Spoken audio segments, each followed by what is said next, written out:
غلام مصطفیٰ ظہیر امن پوری کہتا ہے سیدنا ابو بکر صدیق اور سیدنا علی میں سے بڑے عالم کون ہیں؟ جی بڑا عالم کون ہے؟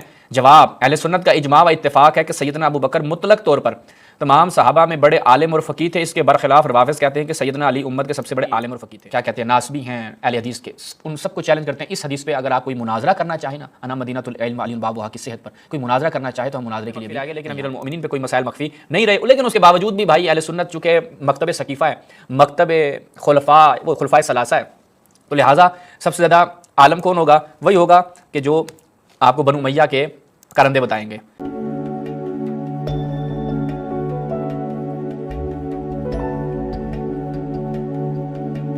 اعوذ باللہ من الشیطان الرجیم، بسم اللہ الرحمن الرحیم۔ تمام ناظرین کی خدمت میں السلام علیکم ورحمۃ اللہ۔ چلتے ہیں، اہل حدیث ناسبیوں نے ایک اور جو ہے وہ شرلی چھوڑی ہے، ملاحظہ کریں، دیکھیں کیا کہتے ہیں۔ یہ جی فتاوی امن پوری، غلام مصطفیٰ ظہیر امن پوری، آگے صفحے نشان بھی کیا کہتے ہیں جی؟ غلام مصطفیٰ ظہیر امن پوری کہتا ہے سیدنا ابو بکر صدیق اور سیدنا علی میں سے بڑے عالم کون ہیں؟ جی بڑا عالم کون ہے؟ جواب، اہل سنت کا اجماع و اتفاق ہے کہ سیدنا ابو بکر مطلق طور پر تمام صحابہ میں بڑے عالم اور فقیہ تھے۔ اس کے برخلاف روافض کہتے ہیں کہ سیدنا علی امت کے سب سے بڑے عالم اور فقیہ تھے۔ اچھا بھائی، اب دیکھیں استدلال میں کیا لے کر آتے ہیں، کوئی رسول کی حدیث لے آ رہے ہیں کہ رسول نے یہ فرمایا کہ انا مدینۃ العلم و ابو بکر بابھا، یا اس طرح کی کوئی حدیثیں آئیں گی کہ ابو بکر کے علم کے، اس کے فضل کی اتنی تعریف کی ہو، کوئی ایسی چیز ہونی چاہیے۔ دیکھیں کیا کہتے ہیں، امام ابو المظفر سمعانی کہتے ہیں اجماع، کیا ہے جی؟ اجماع ہے، کس کا؟ اجماع اہل سنہ علی ان ابا بکر اعلم من علی، کہ ابو بکر علی سے بڑے عالم ہیں، اجماع ہے جی۔ شیخ الاسلام ابن تیمیہ یعنی عدو الاسلام ابن تیمیہ کیا کہتا ہے کہ اجماع العلماء علی ان ابا بکر صدیق اعلم من علی، کئی علماء نے اہل علم کا اجماع نقل کیا کہ سیدنا ابو بکر صدیق سیدنا علی سے بڑے عالم ہیں۔ بعض روایات ذخیرہ کتب میں ملتی ہیں جن کا مفہوم یہ ہے کہ سیدنا علی امت میں سب سے بڑے عالم ہیں، لیکن وہ روایات من گھڑت اور موضوع درجے پہ ہیں، لہٰذا ان کا کوئی اعتبار نہیں۔ تو وہ تو ہم دیکھیں گے نا کہ وہ موضوع ہیں یا نہیں ہیں۔ تو لہٰذا سب سے پہلی چیز تو یہ ہے کہ آپ نے حضرت ابو بکر کو سب سے بڑا عالم کہہ دیا، ان کا علم کہاں ہے؟ ان سے کن لوگوں نے استفادہ کیا؟ کس مقام پر حضرت ابو بکر نے اپنے علم کی خود تمجید کی، صحابہ نے تمجید کی، تابعین نے تمجید کی؟ یہ آپ بیٹھ کے اجماع، ابو بکر صدیق اکبر ہے جی، رسول کی حدیث ہے، صحابہ اور تابعین کا قول تھا نہیں جی، بس صدیق اکبر ہے، اجماع ہے۔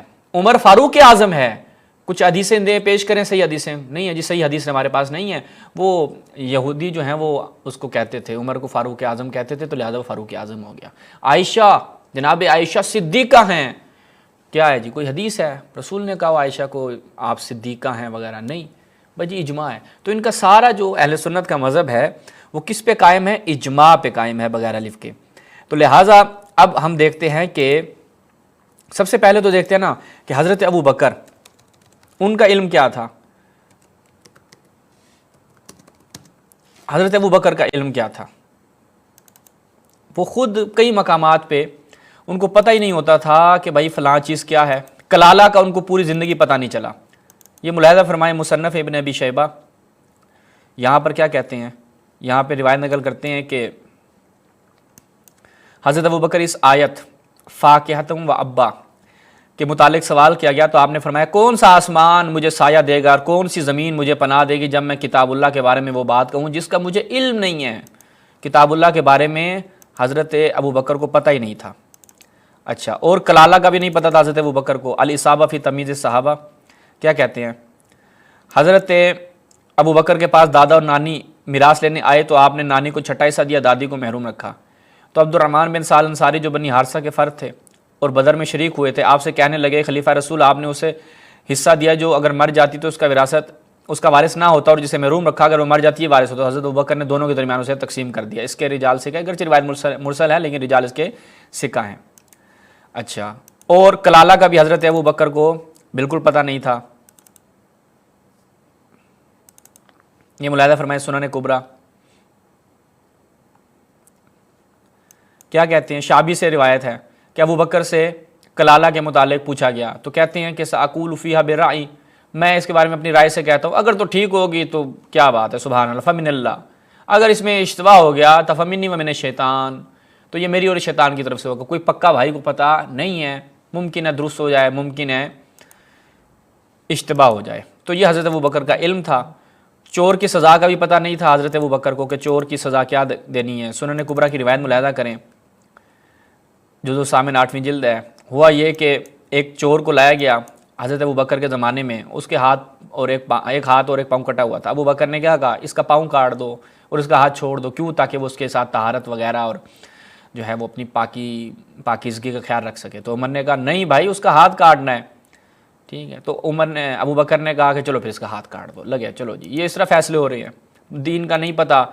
تو علم ان کا تو ہمیں بھائی کہیں نظر نہیں آیا۔ اگر آپ کے پاس کوئی دلیلیں ہیں تو بسم اللہ کریں، ہمیں بتائیں۔ ابن حزم نے تو پورا ایک باب باندھا، کیا باندھا کہ وہ کہا کہ جی ابن قیم الجوزی نے، ابن قیم الجوزیہ اعلام الموقعین کیا کہتا ہے، وہ مسائل کے جو حضرت ابوبکر پر مخفی رہ گئے، کہتے ہیں کہ فہذا الصدیق اعلم الامہ، ویسے تو بہت وبہ خفی علیہ میراث الجدہ حتیٰ، کس نے جی؟ محمد بن مسلمہ والمغیرہ بن شعبہ وغیرہ نے ان کو بتایا۔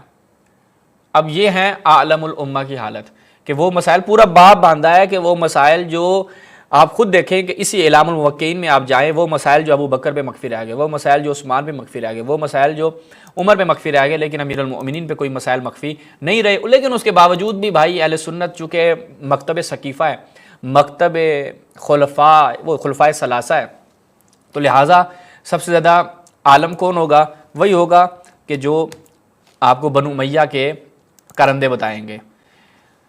اچھا جی، لیکن صحابہ اور تابعین، رسول اللہ نے کس کو سب سے زیادہ عالم کا، انا مدینۃ العلم و علی بابھا، صحیح روایت ہے، صحیح روایت ہے۔ اگر ہم ان کے جتنے بھی کیا کہتے ہیں ناسبی ہیں اہل حدیث کے، ان سب کو چیلنج کرتے ہیں، اس حدیث پہ اگر آپ کوئی مناظرہ کرنا چاہیں نا، انا مدینۃ العلم و علی بابھا کی صحت پر کوئی مناظرہ کرنا چاہے تو ہم مناظرے کے لیے بھی تیار ہیں، کہ رسول نے جسے علم کا شہر قرار، علم کا دروازہ قرار دیا، وہ علی ابن ابی طالب ہے، اور جو کہا کہ جو چاہتا ہے علم حاصل کرے وہ دروازے سے علی کے پاس آنا پڑے گا، اگر رسول کے علم کو حاصل کرنا تو علی کے پاس آنا پڑے گا۔ ملاحظہ فرمائیں مستدرک کی صحیح روایت امیر المومنین کے علم کا، ہم آپ کو بتاتے ہیں، اس کی 3ری جلد ہے۔ سعد بن ابی وقاص کیا کہتے ہیں، وہ دیکھا کہ ایک شخص جو ہے وہ امام علی علیہ السلام پر سب و شتم کر رہا ہے، برا بلا کہہ رہا ہے، تو کہا کہ کیوں سب و شتم کر رہے ہو، کیوں برا بلا کہہ رہے ہو؟ علم یکن عالم الناس، کیا علی عالم الناس نہیں ہے؟ علی شرط بخاری و مسلم۔ وہ ناسبی امن پوری کیا کہتا ہے، غلام مصطفیٰ ظہیر امن پوری، وہ جی موضوع روایت ہیں، ضعیف ہیں، من گھڑت ہیں۔ ذہبی کہہ رہا ہے علی شرط البخاری و مسلم، اور خود آپ جن صحابہ سے دین لیتے ہیں وہ صحابی کہہ رہے ہیں کہ کیا علی عالم الناس نہیں ہے؟ تو یہ تو معلوم ہو گیا نا کہ آپ کے صحابہ کا یہ عقیدہ تھا کہ علی عالم الناس ہے۔ اس کے بعد آپ خود دیکھیں، یہ ایک اور بقول ان کے من گھڑت روایت صحیح بخاری میں بھی ہے۔ صحیح بخاری یہاں پہ روایت نمبر ہے 4211۔ کون کہہ رہا ہے؟ عمر کہہ رہا ہے، وہ عمر کہ جس کا قول صحیح سند سے بھی ثابت ہے، معروف ہے کہ میں پناہ مانگتا ہوں، یعنی ان کے علماء نے اس قدر، یعنی تلقی بالقبول قول ہے اور اس قدر مشہور قول ہے کہ اس کی عمر سے صادر ہونے میں کوئی شک نہیں کہ میں اس مشکل سے پناہ مانگتا ہوں کہ جس میں مجھے نجات دینے کے لیے علی نہ ہو۔ وَأَقْذَانَ علی، ہم میں جو سب سے زیادہ قضاوت کرنے کی صلاحیت رکھتا ہے، یعنی کیا مطلب ہے، اعلمنا بالقضاء، کہ جو ہم میں سب سے زیادہ قضاء کے بارے میں، قضاء اور قدر کے بارے، یا اپنا قضاوت کے بارے میں سب سے زیادہ علم رکھتا ہے، وہ کون ہے؟ علی ابن ابی طالب ہے۔ تو یہ کیا ہے جی؟ اور پھر ایک اور روایت ملاحظہ فرمائیں، المستدرک علی الصحیحین، حاکم نیشاپوری، محمد کامل کی تحقیق 5ویں جلد، کیا کہ کننا نتحدث ان عقد اہل المدینہ علی ابن ابی طالب، اہل مدینہ میں جو سب سے زیادہ عقدہ یعنی قضاوت کو جانتا تھا، قضاوت کے جاننے کے لیے ظاہر بات ہے قرآن کا علم ہونا چاہیے، رسول کی سنت کا علم ہونا چاہیے، ورنہ یہ کیا ہوگا، ہاتھ کاٹنا پاؤں کاٹنا پتہ ہی نہیں ہے۔ تو یہ جس کو قرآن و سنت کا علم نہ ہو وہ عقدہ نہیں ہو سکتا، اور جس سے قرآن و سنت کا علم ہوگا وہ عقدہ ہوگا، وہ سب سے زیادہ قضاوت میں ماہر ہوگا، لوگ اس کی قضاوت کی طرف رجوع کریں گے، جو وہ فیصلہ کر دے گا وہی قبول کیا جائے گا، چونکہ وہ سب سے زیادہ جانتا ہے۔ ابو بکر کو علم بھی نہیں تھا، عمر کو بھی علم نہیں تھا، تو امیر المؤمنین فیصلے کیا کرتے تھے۔ کیا جی؟ خبرٌ صحیح، اس روایت کی سند کیا ہے؟ صحیح ہے۔ اچھا، اس کے بعد آپ دیکھیں مجمع الزوائد و منبع الفوائد، اس کی 9ویں جلد ہے۔ کیا کہتے ہیں کہ جناب زہرا سلام اللہ علیہ کو کیا فرمایا کہ کیا آپ اس چیز پہ راضی نہیں ہیں کہ میں اس شخص کے ساتھ آپ کی شادی کر رہا ہوں کہ وہ اکثرہم علما، کہ جو سب سے زیادہ علم رکھنے والا ہے۔ سب سے زیادہ علم کس کے پاس ہے؟ رسول نے فرمایا جناب زہرا سے، وہ علی بن ابی طالب ہے۔ مسند احمد بن حنبل حمزہ احمد زین کی تحقیق کے ساتھ یہاں پر بھی کیا ہے، اسی کو بیان کیا، اور سند کیا ہے اس کی 185 اسنادہ حسن، کہ واکثرہم علما، سب سے زیادہ علم علی کے پاس ہے۔ تو یہ یہاں تک ہو گیا۔ اس کے بعد آپ ملاحظہ فرمائے خود علی بن ابی طالب نے کیا بیان فرمایا، یہ توجہ کیجئے۔ تفسیر عبدالرزاق صنعانی، ابو طفیل کیا کہتے ہیں کہ شاہد تو علی، میں نے علی کو دیکھا وہ خطبہ دے رہے تھے، کیا کہہ رہے تھے؟ سلونی، مجھ سے سوال کرو، کوئی ایسی چیز نہیں ہے کہ جس کے بارے میں تم مجھ سے سوال کرو اور میں اس کے بارے میں تمہیں بتا نہ سکوں۔ وَسَلُونِ عَنْ کتاب اللہ، مجھے اللہ کی کتاب کے بارے میں مجھ سے سوال کرو۔ ابو بکر سے سوال کیا تو اس نے کہا کہ میں ایسی چیز کے بارے میں کیسے بتاؤں جو اللہ کی کتاب میں اور مجھے معلوم نہیں ہے۔ میں بتاؤں گا تمہیں کون سی آیت دن میں نازل ہوئی، کون سی آیت رات میں نازل ہوئی، کون سی آیت پہاڑ پر نازل ہوئی، کون سی آیت صحرا میں نازل ہوئی۔ مسند امام احمد ابن حنبل، اور یہی رسول کا علم کس کے پاس آیا؟ علی کے پاس۔ یہ رسول نے بھی یہی فرمایا تھا، لا تسألونی عن شیء الی یوم القیامہ الا حدثتکم، قیامت تک ہونے والی چیزوں کے بارے میں تم مجھ سے سوال نہیں کرو گے مگر یہ کہ میں تمہیں اس چیز کے بارے میں بتاؤں گا۔ تو رسول اللہ کا علم کس کے پاس؟ علی کے پاس آیا، تبھی تو علی نے یہ دعویٰ کیا جو رسول نے کیا تھا۔